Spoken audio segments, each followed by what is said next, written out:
Hi കുട്ടികളെ, പുതിയൊരു വീഡിയോയിലേക്ക് എല്ലാവർക്കും സ്വാഗതം. ഇന്നത്തെ വീഡിയോ അക്ഷരമുറ്റം ക്വിസിന് വേണ്ടിയിട്ടുള്ളതാണ്. ചാനൽ ആദ്യമായി കാണുന്നവർ സബ്സ്ക്രൈബ് ചെയ്ത് സപ്പോർട്ട് ചെയ്യൂ. കേരളത്തിലെ നെൽവയൽ തണ്ണീർത്തട സംരക്ഷണ നിയമം നിലവിൽ വന്നത് എന്നാണ്? കേരളത്തിലെ നെൽവയൽ തണ്ണീർത്തട സംരക്ഷണ നിയമം നിലവിൽ വന്നത് എന്നാണ്? ഉത്തരം 2008 ഓഗസ്റ്റ് 12. ഇന്ത്യയുടെ ദേശീയ പക്ഷിയായി മയിലിനെ അംഗീകരിച്ചത് ഏത് വർഷമാണ്? ഇന്ത്യയുടെ ദേശീയ പക്ഷിയായി മയിലിനെ അംഗീകരിച്ചത് ഏത് വർഷമാണ്? ഉത്തരം 1963. ഇന്ത്യയുടെ ദേശീയ പൈതൃക മൃഗം ഏതാണ്? ഇന്ത്യയുടെ ദേശീയ പൈതൃക മൃഗം ഏതാണ്? ഉത്തരം ആനയാണ് ഇന്ത്യയുടെ ദേശീയ പൈതൃക മൃഗം.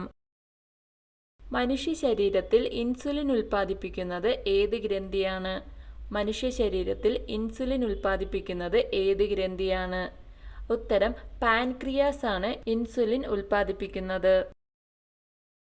ഇന്ത്യയുടെ വാനമ്പാടി എന്ന് അറിയപ്പെടുന്നത് ആരാണ്? ഇന്ത്യയുടെ വാനമ്പാടി എന്ന് അറിയപ്പെടുന്നത് ആരാണ്?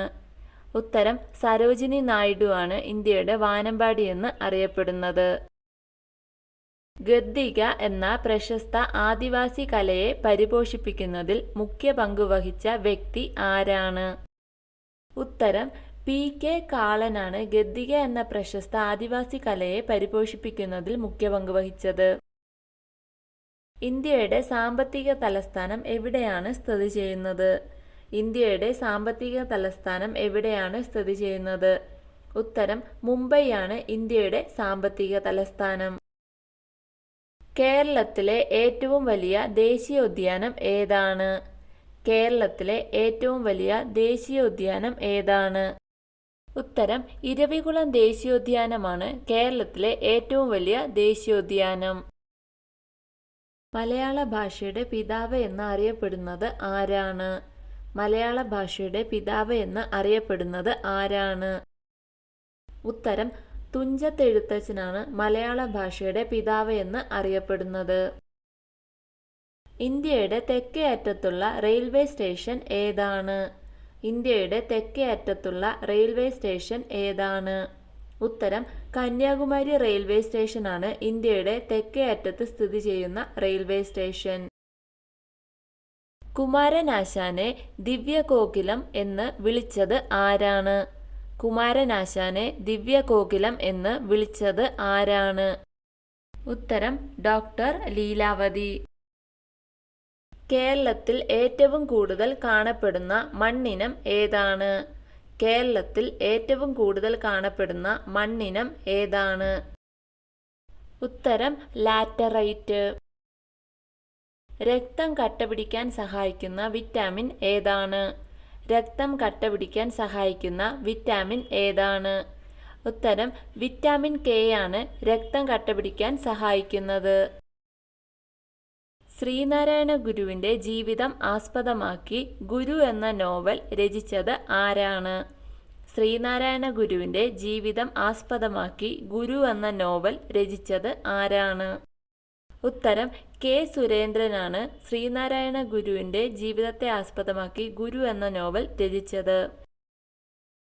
മനുഷ്യ ശരീരത്തിലെ രാസപരീക്ഷണശാല എന്നറിയപ്പെടുന്നത് ഏത് അവയവമാണ്? മനുഷ്യ ശരീരത്തിലെ രാസപരീക്ഷണശാല എന്നറിയപ്പെടുന്നത് ഏത് അവയവമാണ്? ഉത്തരം കരൾ.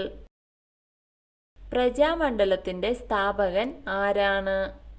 പ്രജാമണ്ഡലത്തിൻ്റെ സ്ഥാപകൻ ആരാണ്? ഉത്തരം V.R. കൃഷ്ണനെഴുത്തച്ഛനാണ് പ്രജാമണ്ഡലം സ്ഥാപിച്ചത്. 1984 കേരളത്തിൽ അവസാനം രൂപം കൊണ്ട ജില്ല ഏതാണ്? 1984 കേരളത്തിൽ അവസാനം രൂപം കൊണ്ട ജില്ല ഏതാണ്? ഉത്തരം കാസർഗോഡാണ് 1984 രൂപം കൊണ്ടത്. വനങ്ങളുടെ സംരക്ഷണവുമായി ബന്ധപ്പെട്ട് 1983 കർണാടകയിൽ ആരംഭിച്ച പ്രസ്ഥാനത്തിൻ്റെ പേരെന്താണ്? ഉത്തരം വനങ്ങളുടെ സംരക്ഷണവുമായി ബന്ധപ്പെട്ട് 1983 കർണാടകയിൽ ആരംഭിച്ച പ്രസ്ഥാനമാണ് അപ്പിക്കോ പ്രസ്ഥാനം. ദൂരദർശന്റെ ആപ്തവാക്യം എന്താണ്? ദൂരദർശന്റെ ആപ്തവാക്യം എന്താണ്? ഉത്തരം സത്യം ശിവം സുന്ദരം എന്നാണ് ദൂരദർശന്റെ ആപ്തവാക്യം. വീഡിയോ ഇഷ്ടമായാൽ ലൈക്ക് ചെയ്യൂ. നിങ്ങളുടെ അഭിപ്രായങ്ങളും നിർദ്ദേശങ്ങളും കമന്റായി രേഖപ്പെടുത്തൂ. കൂടുതൽ വീഡിയോകൾക്കായി ചാനൽ സബ്സ്ക്രൈബ് ചെയ്യൂ. Thank you for watching my video.